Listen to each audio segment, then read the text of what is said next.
परवर्ती खबर स्वास्थ्य कार्ड बंटन में टंका आदाय को नहीं जन असंतोष। सारा राज्य में आयुष्मान भारत प्रधानमंत्री जन आरोग्य योजना एवं गोपबंधु जन आरोग्य योजनार शुभारंभ होईछि। हिताधिकारी मानक पई ई-केवाईसी सह कार्ड प्रस्तुति और बंटन प्रक्रिया संपूर्ण देयमुक्त रहिबो बोली प्रचार और प्रसार पई सरकारी अर्थ खर्च करा जाई व्यापक सचेतनता अभियान कार्यक्रम मध्य करा जाईछि। किंतु अनेक अंचल में एही स्वास्थ्य कार्ड बंटन में टंका आदाय करा जाउथुवा बेले एहाकु नै जन असंतोष देखा देइछि। जाजपुर जिला धर्मशाला ब्लॉक रो विभिन्न स्थानरू एही भली अभियोग आसीछि। परिवारर जनक पिछा 50 टंका आदाय करा जाउथिबा अभियोग होईछि। एही ब्लॉक अंतर्गत कायमा पंचायत रो आशाकर्मी और भिएलई उभय गाँ मध्य को जाई लोकमानक ठारू 50 टंका नेउथिबा अभियोग होईछि। गोटिए गरीब परिवार रे 8 जन सदस्य थिले सेही परिवाररू 400 टंका आदाय करा जाउथिबा अभियोग होईछि।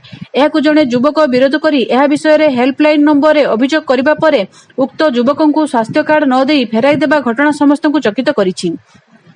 ए विषय रे धर्मशाला बीडीओ को अवगत करा जायथिले भी लिखित अभियोग देबा परे कार्यानुष्ठान नियाजिबो बोली कहिसंती।